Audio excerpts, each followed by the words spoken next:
Here is a compilation video made by our Block A1 steak sauce class. All right, so today's topic, we're going to be talking about the people, important people from the Renaissance, and our indicated person is Brunelleschi. Some important dates from Brunelleschi's life was he was born in 1377, and in 1418 he won commission to build the Cathedral of Santa Maria, and in 1420 he began construction on the dome, and he died in 1466, but his tomb wasn't found until 1978, and these are some important dates from his life. And some important locations in his life was he was born and he died in Florence, Italy, and Florence is where Brunelleschi designed the cathedral for the Santa Maria del Fiore. Areas of expertise Brunelleschi was in.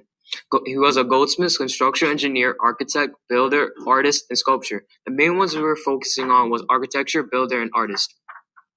How he lived his full potential. He built the dome in the cathedral. He worked on the Foundling Hospital. He designed and led construction on the churches of San Lorenzo, Santo Spirito, Santa Maria, and Pazzi Chapel.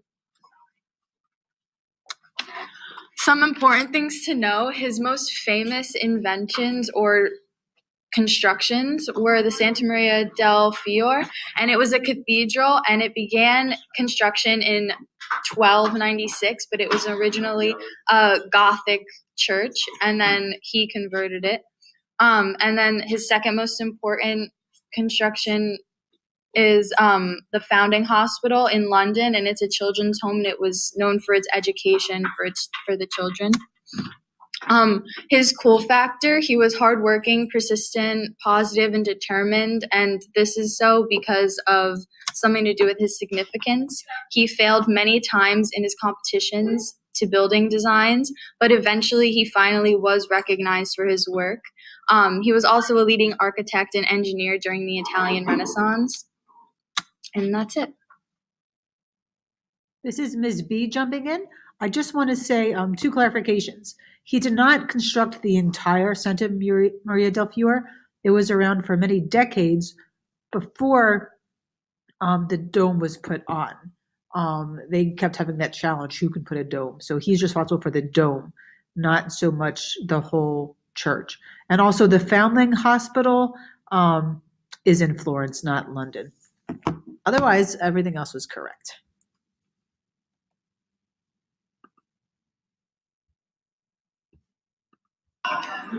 Good afternoon. My name is Sophia. I have Hafsa here, Zachary, and Mahfouz, and our project is on Niccolo Machiavelli. He was born on May 3rd, 1469, and died on June 21st, 1527. Hey, I'm Hafsa. Some important locations to keep in mind when studying Machiavelli is the fact that the city of Florence, which is a very famous city even to this day, one of the largest cities in Italy, one of the most famous for its trade, its business, the tourist attraction, etc., etc. He was born, unfortunately, and he died in Florence, Italy.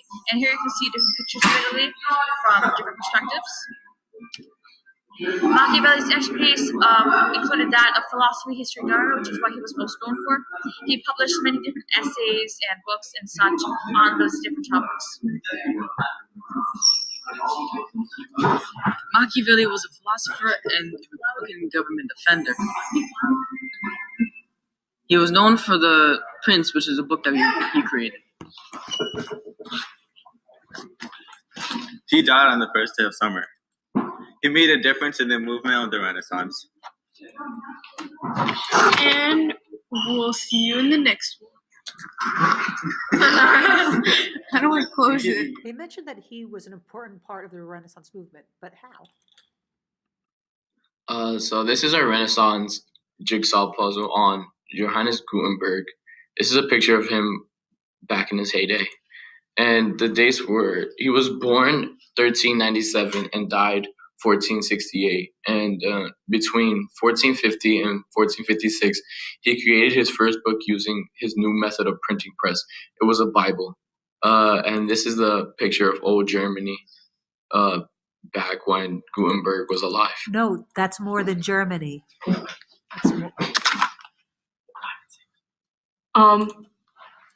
These are his areas of expertise. He was a goldsmith and he was an expert in printing press. The way he lived to his full potential is that he lived with his invention of a new printing press.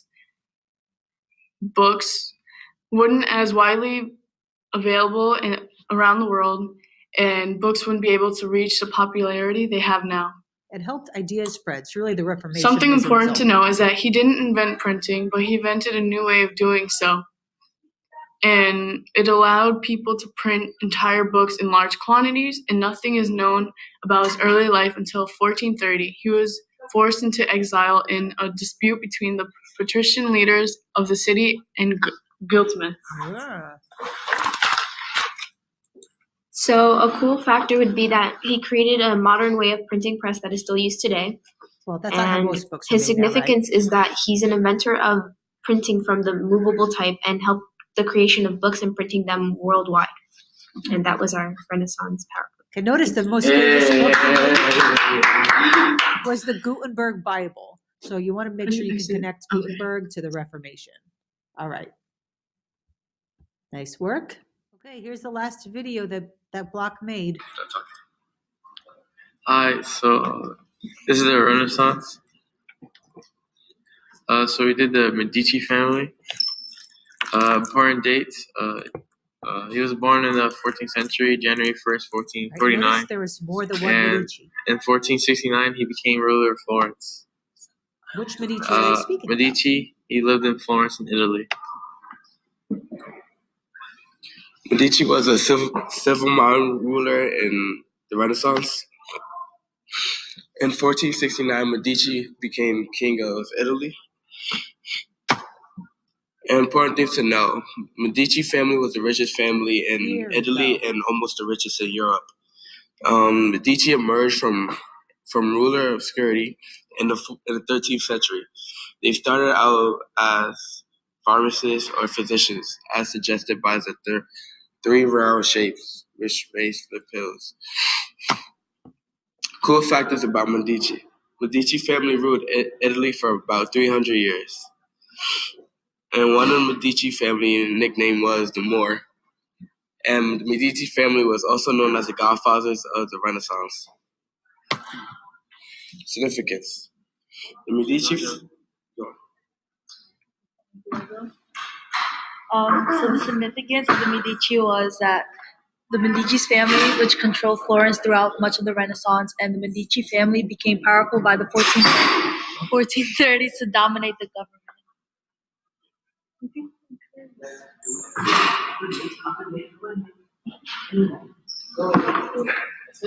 That's it. Something I want to point out, which I think they got to at the end of the video, was that the Medici was not one person. It was a ruling family, right? And they're the ones, because of their wealth, they really were able to be prominent leaders, and they brought Florence to its height in the Renaissance. They were bankers. So two things. I want you to understand that the Medici was not one person. There was Cosimo Medici. There was Lorenzo Medici. And also you want to know Florence. They didn't rule all of Italy, right? It's Florence, the city-state, where they dominated, even though their influence could have been felt in other places. Also, there's a connection between the Medici and Machiavelli, and we can talk about that. All right, so not bad for our first go-around of videos, right, guys? Okay, not bad for our first class video compilation. Next time it may be your turn. See you in class.